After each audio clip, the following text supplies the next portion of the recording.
भक्त के कुछ लक्षण होते हैं, वो भी हमारे अंदर विद्यमान होने चाहिए। विनम्रता, कोई हमें अच्छा बुरा बोलता है तो हमारे अंदर सहनशीलता आनी चाहिए, उसको कहने दे। जिस दिन आपको कोई गाली देवे, बुरा बोले और आपके आनंद होवे, उस दिन भगत समझना अपने आप को। कुदरती बात है ये, एक उसका समझो अपनी भक्ति का पैमाना है आपके पास। आपको कोई बुरा बोल रहा है, अपने बुंडा अच्छा कहे, उसको ये समझना कि नादान अनजान बालक है, छोटा बच्चा क्या कह दिया करे, वो भक्ति मार्ग का जानकार नहीं है। और हम भी फिर उसी की तरह उतने ही नीचता पर आगे, तो हम भगत कहाँ के। हमारे अंदर बोलने का भी विचार भी कुछ ठीक होना चाहिए।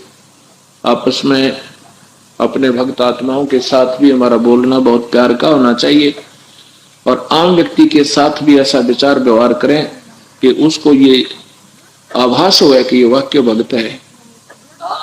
यदि हम उससे भी बदतर व्यवहार करेंगे तो हम भक्त नहीं, हम संत नहीं, हम किसी कुछ भी को ना। कबीर साहब के आवत गाड़ी एक है और उल्टा हो अनेक।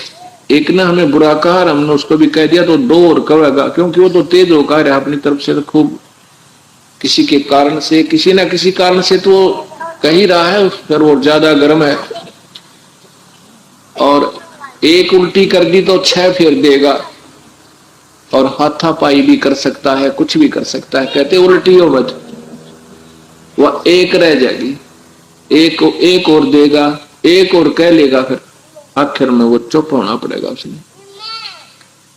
फिर कहते हैं कि गाली ही से उपजे कलह कष्ट और मीठ, आर सलह सो साधु है लाग मरे सो नीच। एक गाली से मृत्यु तक हो सकती है, झगड़ा बढ़ के, और उस समय हार जावे, उसने कह लेने दे। और जब फिर हम भी उसके गेला लट्ठम लट्ठा हो गए तो कहते हैं मार हार चले लाग मरे सो नीच। कबीर साहब कहते हैं कि हरिजन तो हारा भला और जीतन दे संसार। हरिजन भक्त आत्मा, प्रभु की प्यारी आत्मा को हरिजन कहते हैं। हरिजन तो हारा भला और जीतन दे संसार। हारा तो हर न मिला, वो जीता जब की लार। विभीषण हारा था और रावण जीत रहा था, विजयी था उस समय, तो वो तो हारा और विभीषण विजयी हुआ, अर्थात उस राज्य को भी उसी ने प्राप्त किया। रावण प्राप्त नहीं, उसको नहीं रख सका। इसी प्रकार हमने विनम्र होना होगा। आधीन्य के साथ प्रभु रहता है, दास गरीब साहेब दुखता दड़ा। विनम्र साधु के साथ प्रभु रहता है। इन नियमों को हमने अपनाना पड़ेगा बहुत प्यार से। मनुष्य जीवन को देखते हुए फिर काल के कष्ट पे हम कितने दुखी हैं यहाँ पर, वैसे ही दुखी हैं या तो आम जीव दुखी है, और फिर मैं एक दूसरे को परेशान करके दूने पाप के भागी बने। अपने मालिक पर विश्वास रखो।